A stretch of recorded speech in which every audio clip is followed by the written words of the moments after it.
அனைவருக்கும் வணக்கம். இன்றைக்கி ஒரு 15க்கு 10 அளவுள்ள ஒரு டிஎம்கே பேனர் தான் டிசைன் பண்ண போகிறோம். இதுதான் அந்த பேனரு. இது நம்ம ஃபோட்டோஷாப் 7.0 தான் ரெடி பண்ண பேனர். இதோட அளவு என்னென்னு நம்ம செக் பண்ணிவிடுவோம். 15க்கு 10 300 ரெசல்யூஷன். சரிங்களா?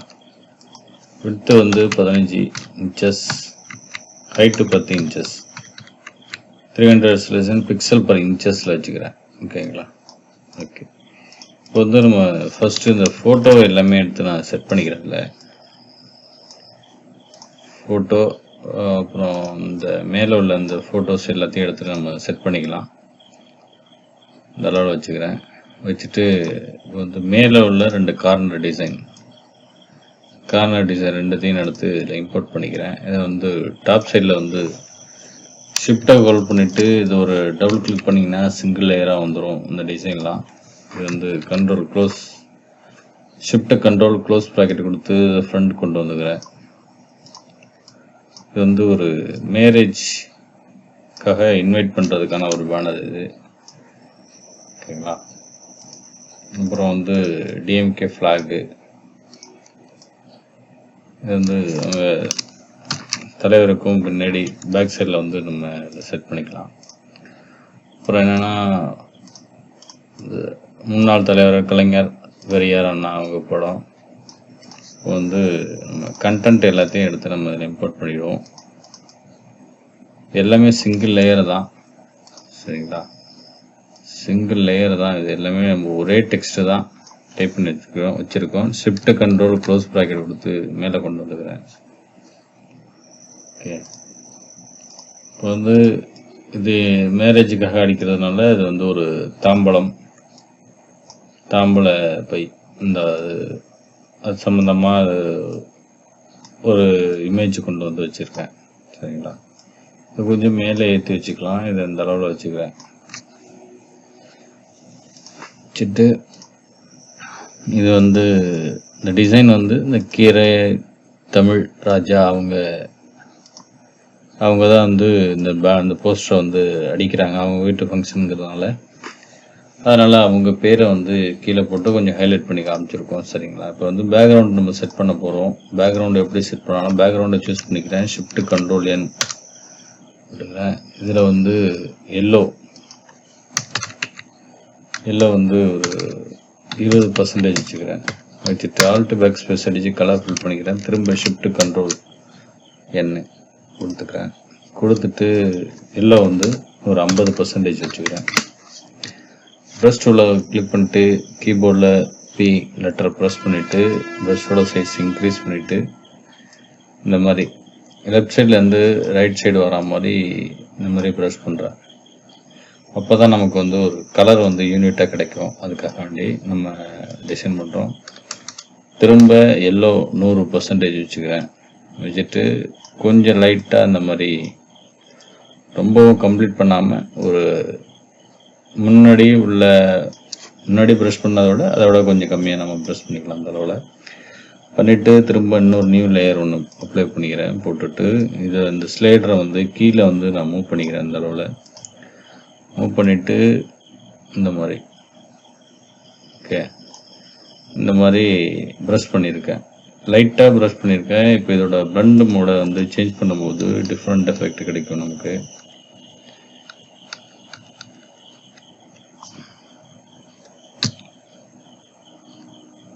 ஓகே. இப்போ திரும்ப ஷிஃப்ட் கண்ட்ரோல் என் நியூ லேயர் ஒன்று போட்டுக்கிறேன். இதை கிளிக் பண்ணிவிட்டு ரெட்டு மெரூன் இந்த மாதிரி ஒரு கலரை பொட்டு கலர் சூஸ் பண்ணிவிட்டு இந்த இடத்துல வச்சுட்டு இப்படி ட்ரா பண்ணிடுறேன். அதாவது பெயிண்ட் பண்ணிக்கும் போது நமக்கு இதை shift control blend mode change பண்ணும்போது அந்த டார்க் கலர் நமக்கு கிடைச்சிரும். சரிங்களா? பிறகு பேக் சைடில் உள்ள அந்த லேயர்ஸ்லாம் நம்ம பிளண்ட் மோடை சேஞ்ச் பண்ணிக்கலாம்.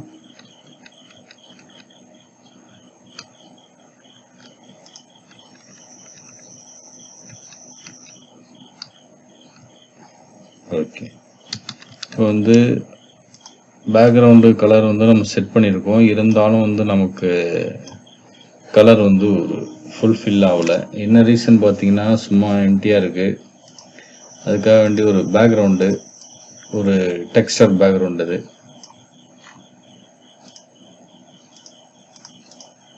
ஒரு டெக்ஸ்டர் பேக்ரவுண்ட் இது ஓகேங்களா. இது வந்து ஒரு டெக்ஸ்டர் பேக்ரவுண்டு.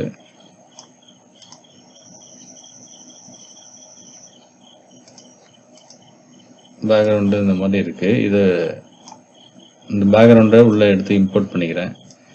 இம்போர்ட் பண்ணிட்டு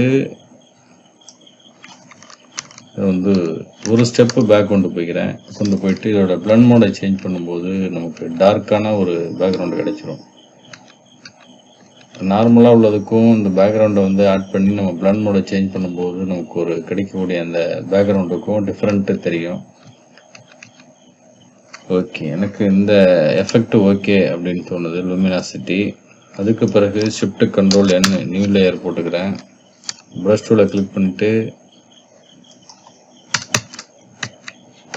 ஒரு 20% ஆல்ட் பேக் ஸ்பேஸ் அடித்து கலர் ஃபில் பண்ணிட்டேன். ஷிஃப்ட் கண்ட்ரோல் க்ளோஸ் ப்ராக்கெட் கொடுத்து மேலே கொண்டு வந்துட்டேன். ஓகே, இது எல்லாமே வந்து ரெண்டு லேயரில் இருக்கும். என்ன ரீசன் பார்த்தீங்கன்னா, நான் வந்து சிங்கிள் லேயராக டைப் பண்ணி இந்த கலர் பிரிச்சிருக்கேன். இப்போ வந்து இந்த டிஎம்கே கலர் இது மட்டும் ஒரு தனி லேயராக இருக்கும். இதெல்லாம் வந்து நான் எப்படி பிரித்தேன்னா, இந்த மாதிரி ஒரே ஃபாண்ட்டில் டைப் பண்ணிவிட்டு அதுக்கு பிறகு வந்து ஒவ்வொரு ஃபாண்டாக இந்த மாதிரி செலக்ட் பண்ணிவிட்டு, எக்ஸாம்பிளுக்கு ஒன்று டைப் பண்ணி காமிக்கிறேன் உங்களுக்கு. Black colour. இப்போ வந்து மாண்புமிகு தமிழ்நாடு முதலமைச்சர் அப்படின்னு இருக்கு. இப்போ வந்து நம்ம அதை டைப் பண்ணி காட்டுறேன்.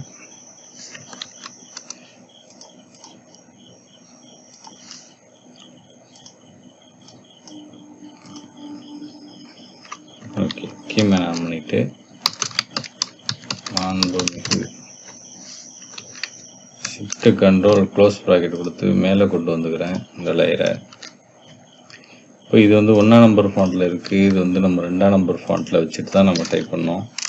என்ன ஒரு ரீசன்னா, இந்த மாதிரி 2ஆம் நம்பர் ஃபாண்ட் தான் நம்ம எல்லாத்துக்கும் யூஸ் பண்ணுறது. அதனால சொல்லிட்டு நம்ம ஃபஸ்ட்டு 2ஆம் நம்பர் ஃபாண்ட்டே நம்ம டைப் பண்ணிவிடுவோம். கண்ட்ரோல் T போட்டு சைஸை சின்னது பண்ணிக்கிறேன்.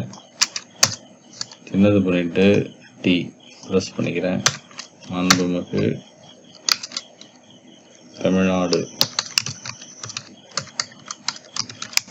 தமிழ்நாடு அப்படின்னு டைப் பண்ணியாச்சு. முதலமைச்சர். ஓகே, கண்ட்ரோல் T போட்டுக்கிறேன். போட்டுட்டு ஆல்ட்டை ஹோல்ட் பண்ணிவிட்டு டவுன் ஏரை ப்ரெஸ் பண்ணும்போது அப்பு டவுனு 2 ஏரும் ப்ரெஸ் பண்ணும்போது அதோட ஹைட்டை வந்து பிட்வீன் ஒரு லைனுக்கும் இன்னொரு லைனுக்கும் உள்ள கேப்பை வந்து நம்ம அட்ஜஸ்ட் பண்ணிக்கலாம். இப்போ இதை மட்டும் செலக்ட் பண்ணிவிட்டு 1ஆம் நம்பர் ஃபாண்ட்டு கொடுத்துக்கிறேன். Shift control greater than enter. Shift control greater than கொடுக்கும்போது இந்த லைன் மட்டும் நமக்கு பெருசாக வரும். ஆல்ட்டை ஹோல்ட் பண்ணிவிட்டு டவுன் ஏரோ ப்ரெஸ் பண்ணி ஒரு லைனும் இன்னொரு லைனும் வந்து மிங்கிள் ஆகாமல் நம்ம தனியாக சேர்ந்துருக்காமல் நம்ம தனியாக வச்சுக்கலாம். அந்த மாதிரி இப்போ இதுக்கு வந்து நம்ம கலர் அப்ளை பண்ணோம். அது எப்படி நான் டபுள் லேயரில் வச்சேன்னா, இந்த மாதிரி இந்த ஒரு கலரை பிக் பண்ணிவிட்டு ஆல்ட் பேக் ஸ்பேஸ் அடித்தா கலர் ஃபில் ஆகிடுது.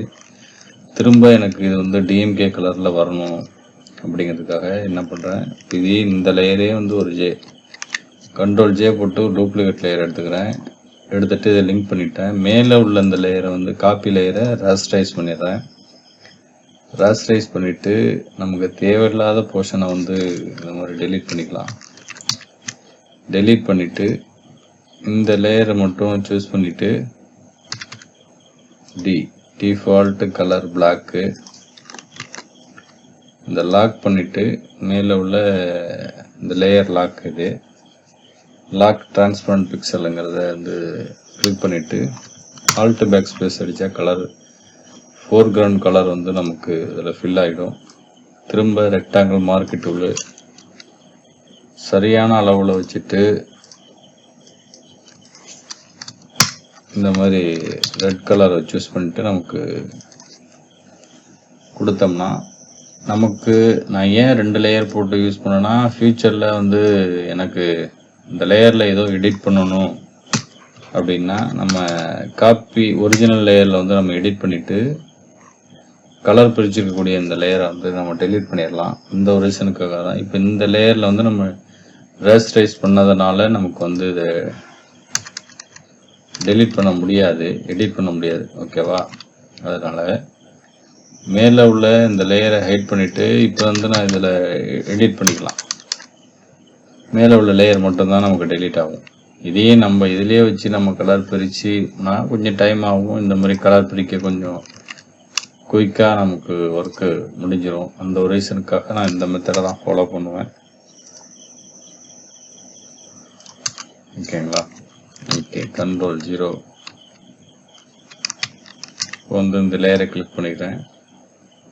லேயரை கிளிக் பண்ணிவிட்டு அதை இந்த கலர் பிரித்ததை நம்ம கொண்டு வந்து இந்த மாதிரி இருக்குது லேயரு. ஓகே, இந்த மாதிரி டிசைன் பண்ணியிருக்கோம். பேக்ரவுண்ட்லாம் செட் பண்ணியாச்சு. இந்த சைடு 2 சைடும் வந்து நமக்கு எம்டியாக இருக்குது. இதுக்கு வேறு எதுவும் ஃப்ளாக் வைக்கலாம். அப்படி இல்லைன்னா ஆல்ட்டை ஹோல்ட் பண்ணுங்க. நான் அதில் வந்து மாஸ்க் போட்டு வச்சுருக்கேன். இந்த மாதிரி ஒரு சிங்கிள் லேயரை இதில் எடுத்து நான் இதில் இம்போர்ட் பண்ணிக்கிறேன். இம்போர்ட் பண்ணிவிட்டு ஷிஃப்ட் கண்ட்ரோல் க்ளோஸ் ப்ராக்கெட் கொடுத்து மேலே கொண்டு வந்துக்கிறேன். இந்த இடம் மட்டும் எனக்கு எம்டியாக இருக்குது அப்படிங்கிறதுனால அந்த இடத்துக்கு வேறு எதுவும் டிசைனை வந்து நம்ம வைக்க முடியுமான்னு பார்த்துட்டு இந்த டிசைனை வச்சுக்க வேண்டியதான். Ctrl T போட்டு ஃப்ளிப் டு ஹரிசான்டல் அப்படிங்கிறத கிளிக் பண்ணிட்டோன்னா நமக்கு வந்து இந்த கேப்பு இந்த 2 இடமும் வந்து ஃப்ரீயாக உள்ளதுனால அந்த இடத்த வந்து நம்ம ஃபில்லப் பண்ணுறதுக்காக இந்த மாதிரி டிசைன் வச்சுருக்கோம். வேறு எதனும் டிஎம்கே ரிலேட்டடான வேறு எதனும் இந்த ஃப்ளாகு வேறு எதனும் சிம்பிள் ஐக்கான் எது வேணாலும் வச்சுக்கலாம். அது உங்கள் விருப்பம். சரிங்களா? அப்போ இந்த மாதிரி இந்த இடத்துல எல்லோ வந்து நமக்கு ஒரு கலர் ஃபில் ஆக மாதிரி இருக்குது. அதனால் அதுக்கு ஒரு தனி ஒரு டெக்ஸ்டர் பேக்ரவுண்டு ஒன்று இருக்குது. இதுதான் இந்த பேக்ரவுண்டு. இந்த பேக்ரவுண்டை ஷிஃப்ட் கண்ட்ரோல் க்ளோஸ் ப்ராக்கெட் கொடுத்து மேலே கொண்டு வந்துக்கிறேன். இதோட ஒப்பாசிட்டி வந்து பிளண்ட் மோடு வந்து லூமினாசிட்டியில் நம்ம வச்சுருக்கோம். சரிங்களா? இந்த மாதிரி கிளிக் பண்ணிவிட்டு ஷிஃப்ட் கண்ட்ரோல் க்ளோஸ் ப்ராக்கெட் கொடுத்து பேக் கொண்டு வரும்போது நமக்கு இந்த மாதிரி எஃபெக்ட் கிடைக்கும். இதுலேயே வந்து நீங்கள் வேறு எதுனும் கலர் சூஸ் பண்ணுறதாலும் பண்ணிக்கலாம். இல்லை உங்களுக்கு எந்த எஃபெக்டே ஓகே அப்படின்னாலும் நீங்கள் இதோட ஸ்டாப் பண்ணிக்கலாம். ஓகே, இந்த பிஎஸ்டி ஃபைல் வேணும்னா உங்களுக்கு நம்ம டெலகிராம் குரூப்பில் இருக்கும், டவுன்லோட் பண்ணி யூஸ் பண்ணிங்க. மறக்காமல் நம்ம சேனலை சப்ஸ்கிரைப் பண்ணி சப்போர்ட் பண்ணுங்கள். நீங்கள் முடிஞ்ச அளவுக்கு வீடியோவை ஃபுல்லாக பாருங்கள். ஏன்னா நமக்கு வீடியோ ஃபுல்லாக பார்த்தீங்கன்னா தான் நமக்கு கொஞ்சம் ஹெல்ப்ஃபுல்லாக இருக்கும். சரிங்களா? மறக்காமல் நம்ம சேனலை சப்ஸ்கிரைப் பண்ணி சப்போர்ட் பண்ணுங்கள். தேங்க்யூ.